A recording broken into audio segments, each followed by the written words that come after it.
Alrighty, hello everyone, and welcome back to another video. Today I am pulling an analysis on how the Democrats almost pulled off an upset of a year type result in the 6th District of Ohio special election that occurred last night.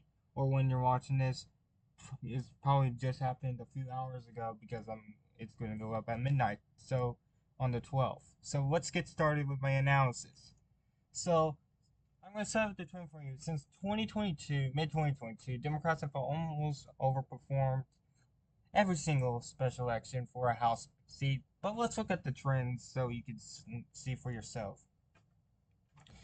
All right, so let me get out my laser pointer. So I got the special election since June of 2022.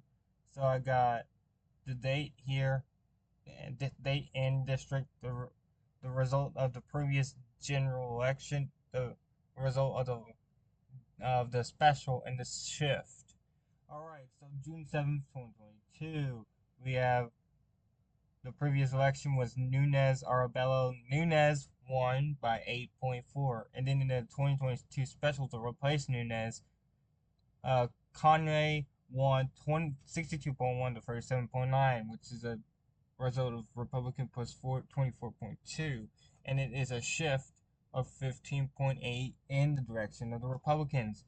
All right, and then a week later, there was a special election to replace William Mandela Jr. In 2020. He got reasonable results, by the way. In 2020, Vela got 54%. His challenger got 42. In 2022 special, Myra Flores, a Republican, flipped the seat, winning 50.9 to the Democrat 43.4. It went from a Democrat 13.5 to a Republican 7.4 win, and it was a shift of 20 points.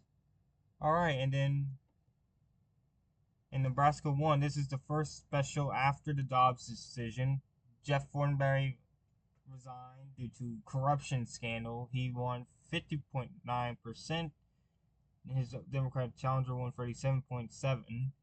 And then in the special, it was a surprisingly close one. It was a 52.7 race to the 52.7 to 47.3. It went from a Republican plus 21 win to a Republican plus 5.4 win, and it was a shift to the Democrats by 16.4%. All right, and then in August 9, 2022, Minnesota 1 held its special for the after the death of Jim Hasdorn.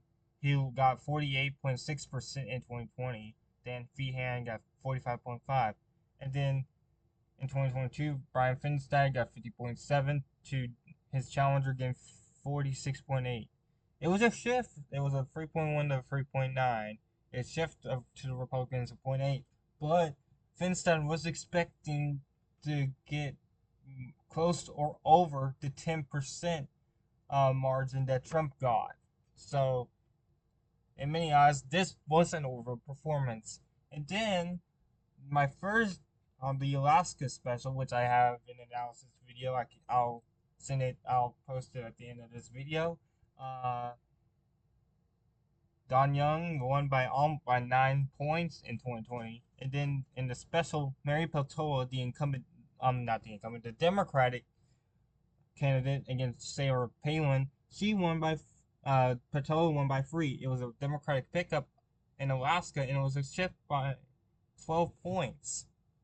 And then on the New York 19 special, after Antonio Delgado won by 11.6, Tim Ryan almost won by 2.4, a shift towards the Republicans by 9.2. The Republicans were expected to pick up this seat, as you'll see later on in my analysis.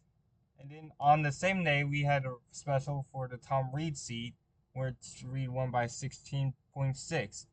Joe Sipolinski won 53.1 to 6.6, which was a win of 6.5 for Republicans, and it was a 10-point shift towards the Democrats. And then we get into last year, where to replace Dominic Eachin, who won by 30, Jennifer McClellan won by 48, almost 49%, which is a shift of 19%. And then in Utah, it was a narrow shift of 2.2, but again, a narrow shift towards the Democrats. And then, obviously, we had the George Santos seat, where Santos won by 7 points, by basically 8 and then Tom Suozzi won by basically the same margin in February, which was a shift of 16. And then finally, on April 30th, the Democrat shifted, had an 8.5% better win. So let's get into last night's results. So in 2022, Bill Johnson won by 35 points. But last night, really, the now Congressman-elect and Kripchak, who was a waitress and Marine and a veteran on the armed forces, really only won by 9.4. That's a Democrat plus 26 swing. And Trump would have won this district by 28.7 in 2020. So it was almost a 20-point shift from the presidential standpoint. So let's go over what caused this. So since 2022 decision of Dobbs v. Jackson decision, the Dobbs effect has benefited Democrats since the June 24th, 2022 decision.